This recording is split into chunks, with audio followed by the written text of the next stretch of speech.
Hello guys! Recently ay nagpunta ako sa Estonia and again sumakay ako ng ferry from Finland to Estonia.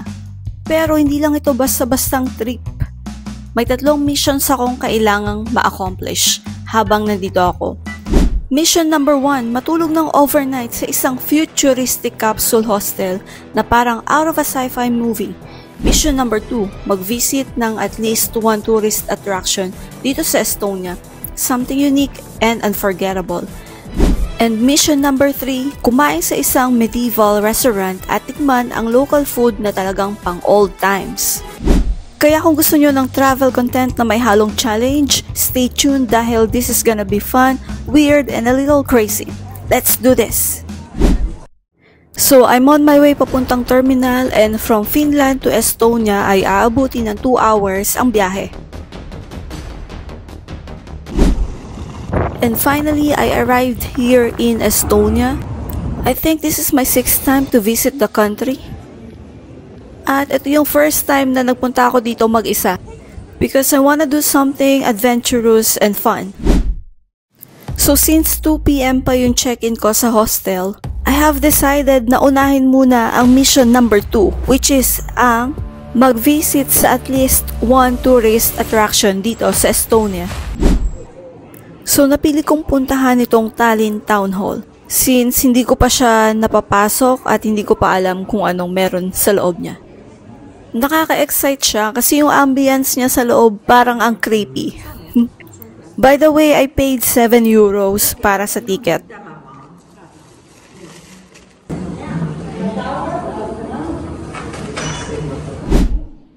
Itong town hall na ito ay hindi lang basta-basta old building. It was originally built in the 13th century at ito raw ang pinaka-oldest surviving town hall sa buong Northern Europe. Like wow, more than 700 years na siyang nakatayo at ang solid pa rin ang structure niya. Ang current look niya, including yung iconic na Gothic style tower, was completed noong 1404 as in early 15th century pa. Pagdating mo dito, mapapansin mo agad yung sobrang intricate details ng facade. May mga statues, stiff roof, at syempre yung tower na parang bantay ng buong square. Inside, ginagamit pa rin siya paminsan-minsan for official events. And may museum din sa loob, pero seasonal lang siya kung buksan.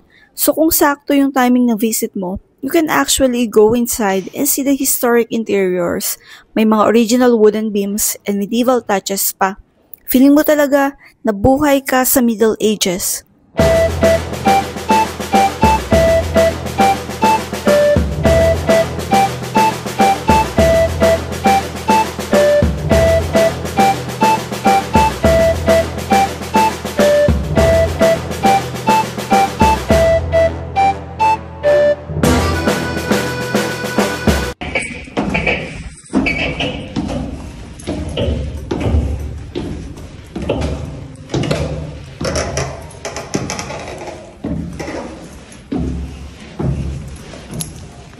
To be honest, sa part na to, kinakabahan talaga ako kasi parang walang taong naakyat at hindi ko akalain na may tao pala dyan.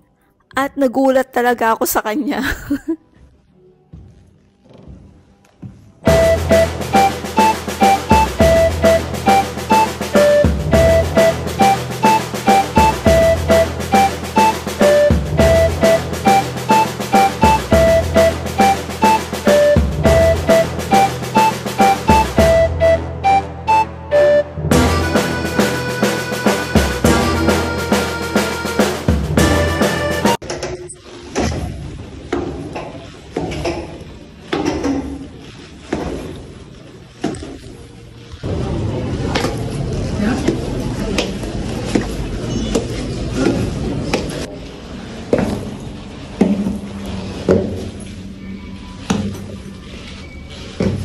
To visit 1 tourist attraction, mission complete.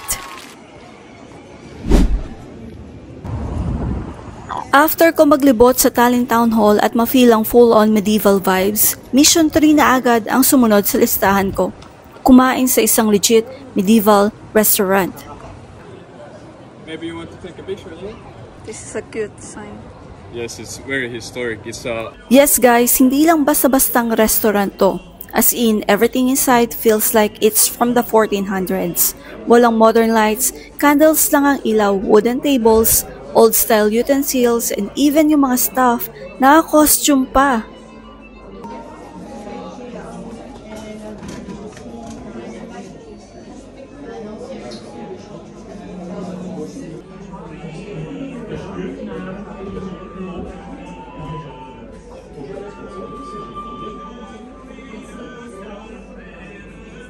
And the menu, naku wala kang makikitang fries or soda dito. Pure medieval Estonian food ang sinaserve. Mga wild game meat, stews, rustic bread, at mga inumin na serve in cold clay mugs. Ang saya kasi nararamdaman mo talaga yung culture. Parang hindi lang siya meal, experience talaga. Eating in a medieval restaurant, mission complete. And for my final mission, it's time na para puntahan ang aking capsule.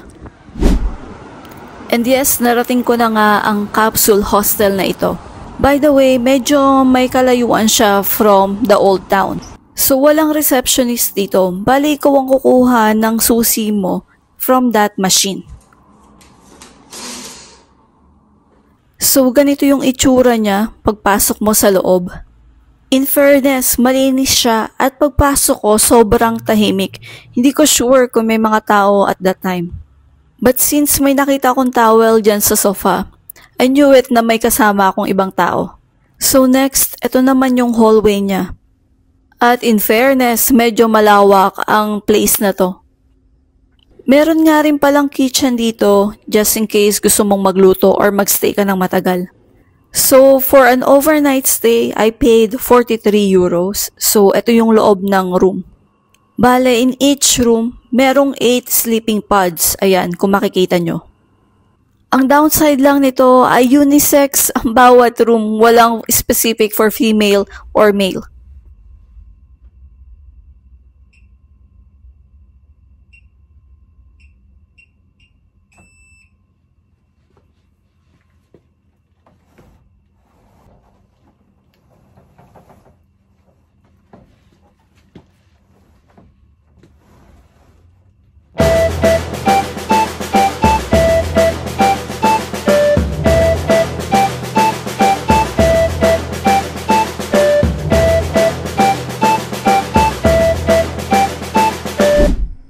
Bago ako mag-proceed sa sleeping pod tour, papakita ko muna sa inyo yung locker. Dito naman ang shower area. In fairness, malinis din siya.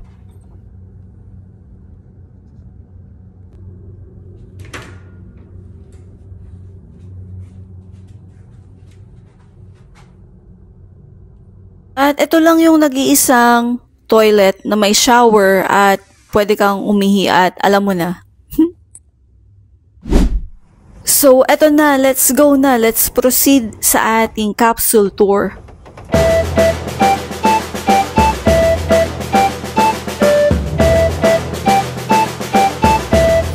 Hello mga sis. Nandito ako sa loob ng capsule. At kailangan ko mag-whisper kasi baka may ibang natutulog or nagre-rest. But, ang saya kasi first time ko tong gagawin at first time ko magstay overnight dito sa Estonia. Kaya excited akong ipakita sa inyo tong capsule. Ang tahimik mga sis, pero may narinig akong mga pumapasok kanina. Hindi ko pa lang sila nakikita. Simulan na natin ang capsule tour. So kung makikita nyo may sabitan dyan, sinabit ko yung jacket ko. And ito yung mirror. Sobrang futuristic na ito. Tignan nyo.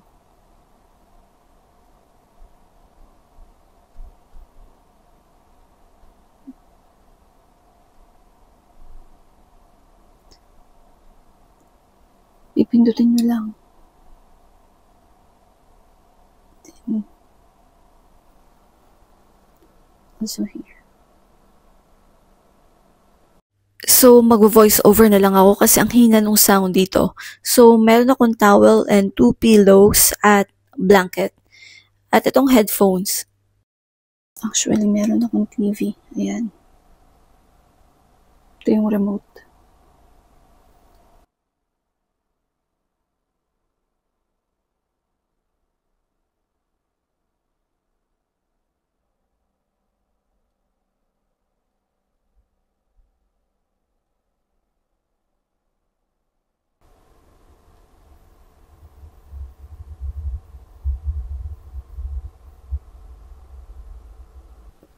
Bali, ayun yung kabuuan nitong capsule. Maliit lang ako kaya sobrang kasya ako dito and nakakagalaw talaga ako. Hindi ganun kasikip. Well, pero kung matangkad ka, hindi siguro recommended to for you. Baka mahirapan kang kumilos. Ano sa tingin nyo? Gugustuhin nyo rin bang subukan nito? For the experience, diba?